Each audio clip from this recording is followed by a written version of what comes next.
산불로 피해를 입은 임산물 재배 농가의 시름이 깊습니다.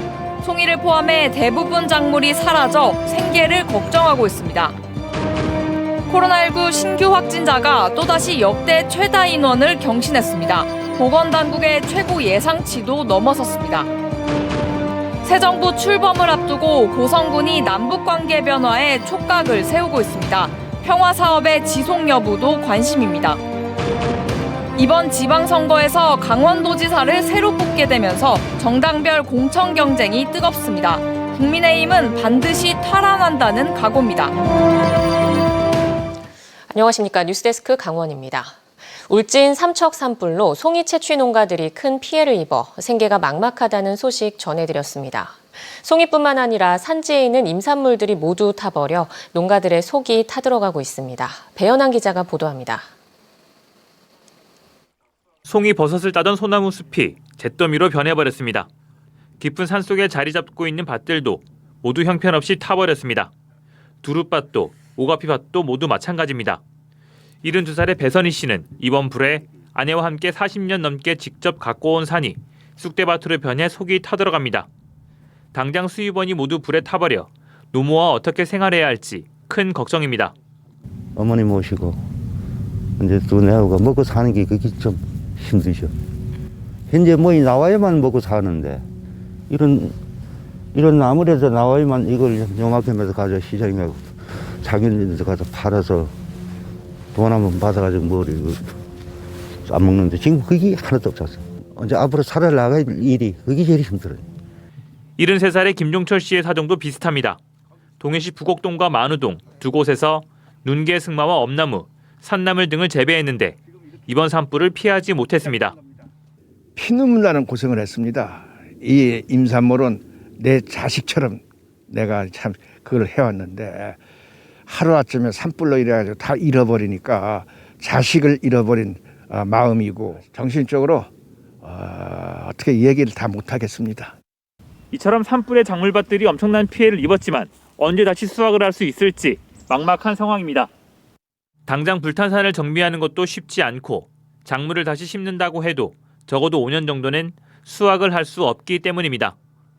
임산물이 농사처럼 이제 농업처럼 봄에 심어서 가을에 수확을 하는 게 아니고 뭐 짧게는 3년, 5년에서 길게는 10년, 20년을 길렀던 내용들이기 때문에 일단은 나무가 사라진 지역에는 그 단기 임산물은 더 이상 재배를 못하게 되는 거죠. 직접 가꾼 임산물들은 그나마 보상을 받기는 하지만 수확이 없는 몇 년간 생계 수단이 없어 임산물 재배 농가들의 시름이 깊어지고 있습니다.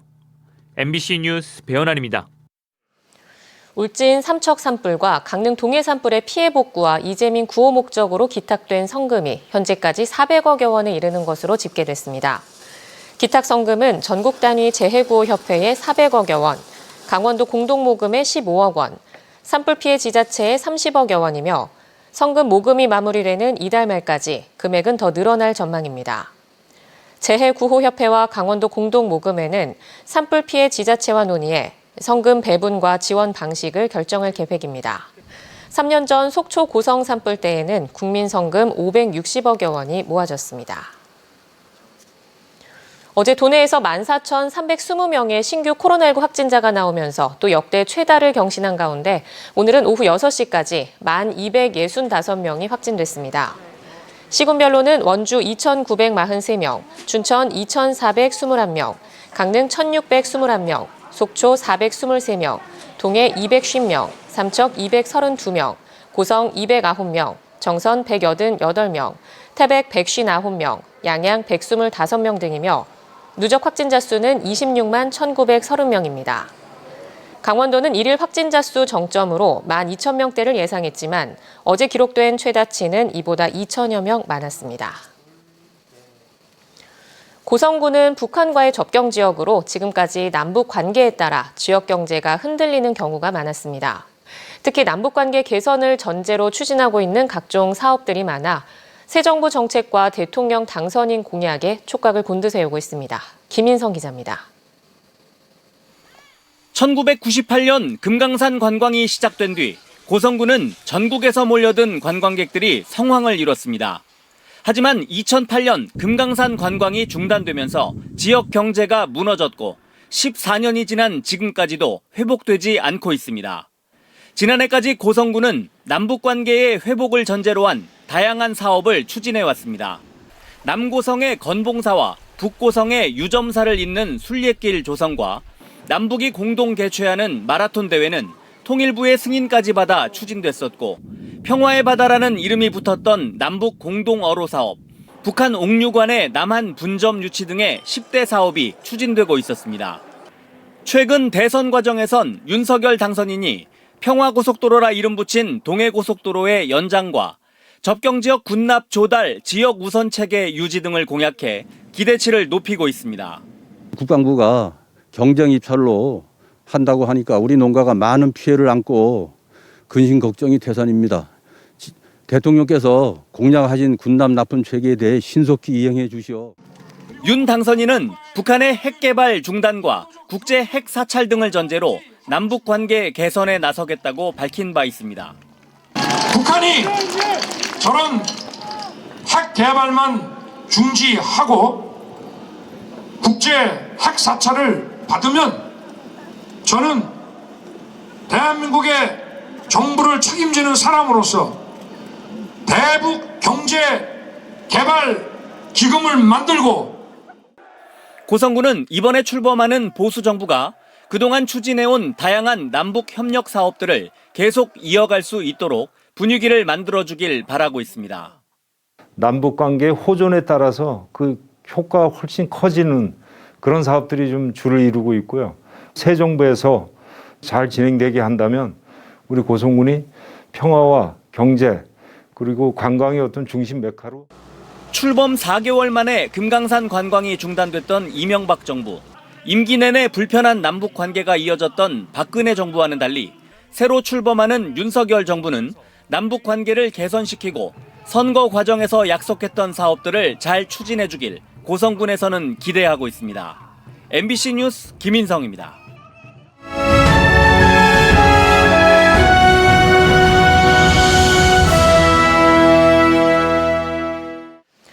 6일 지방선거가 다가오면서 강원도지사 선거전이 본격화되고 있습니다.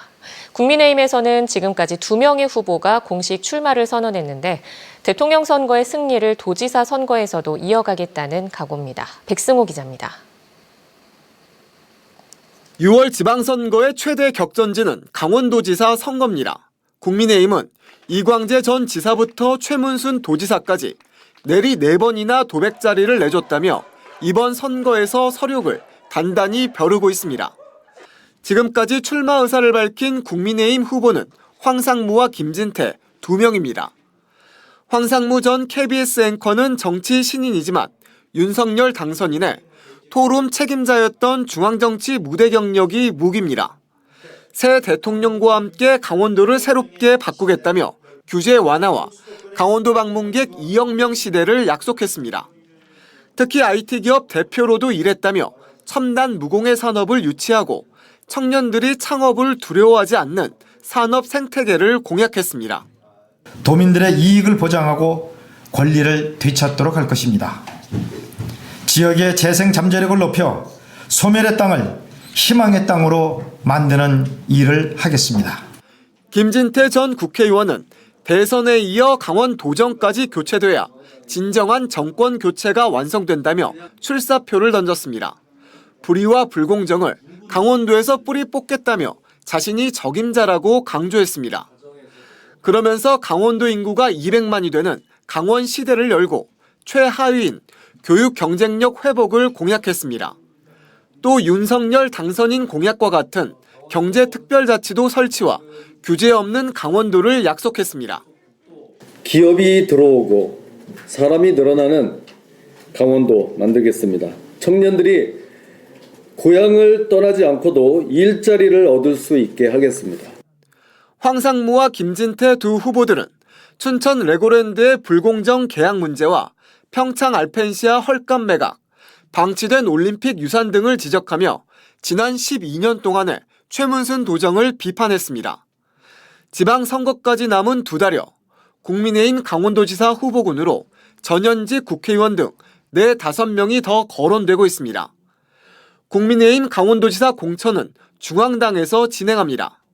국민의힘은 지난 대통령 선거 기여도와 본선 경쟁력 등을 중점적으로 살필 것으로 알려졌습니다.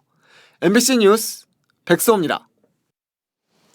도내 정당들의 지방선거 준비 상황을 들어보는 순서입니다. 오늘은 마지막으로 정의당 상황을 알아보겠습니다. 정의당 강원도당의 임명희 대변인과 화상으로 연결돼 있습니다. 대변인님 안녕하세요.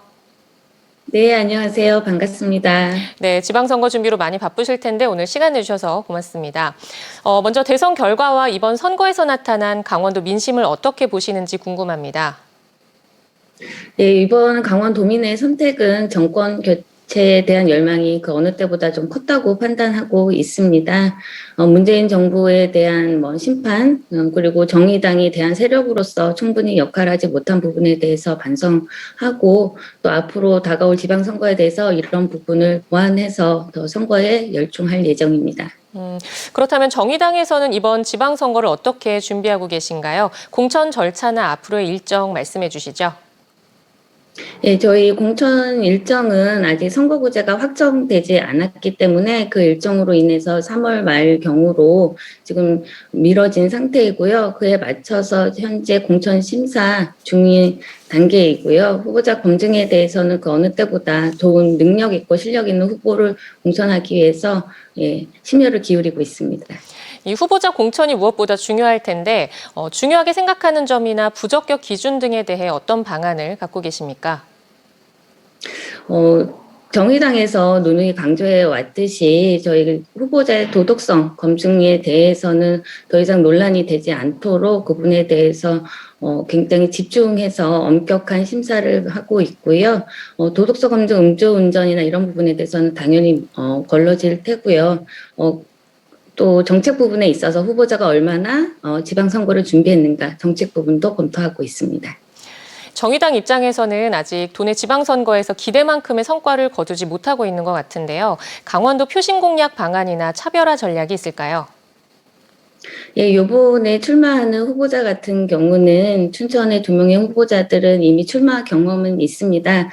당선하지 못했지만 그동안 지역에서 갈고 닦은 실력과 능력이 이미 검증된 상태이기 때문에 그런 후보자의 장점을 믿고 선거에 임할 예정이고요. 또 영동권에서는 속초에서 여성 후보자가 나와 있고 강릉에서는 또 후보자가 나올 예정입니다. 네, 그렇게 해서 그동안 지역에서 검증받고 실력을, 능력을 인정받았던 부분을 내세워서 선거에 임할 예정입니다.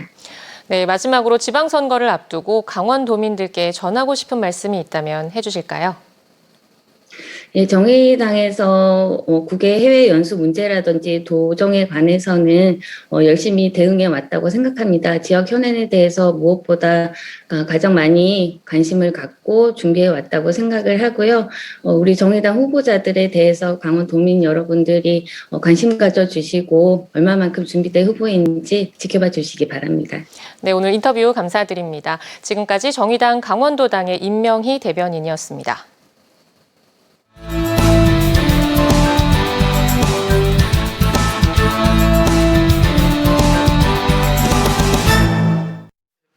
문화체육관광부와 한국관광공사는 강릉과 속초, 양양, 평창 등 강원도 4개 시군에서 티몬과 휴넷 등 11개 기업이 참여하는 워케이션 시범 사업을 추진합니다.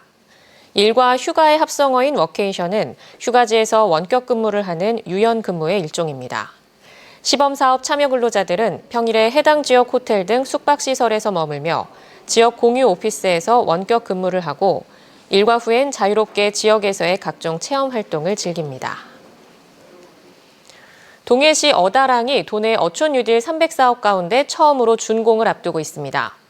동해시에 따르면 어다랑 어촌 뉴딜 사업은 2019년부터 모두 98억 원이 투입돼 방파제 보강공사와 어항구역 경관 개선공사를 비롯해 아침 햇살 정원과 묵호바다 문학길 등을 개선했고 어달 바닷길도 조성됐습니다.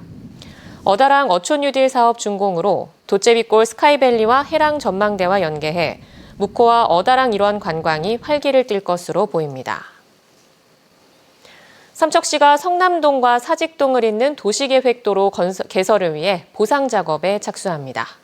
강원 뉴스 마칩니다. 시청해주신 여러분 고맙습니다.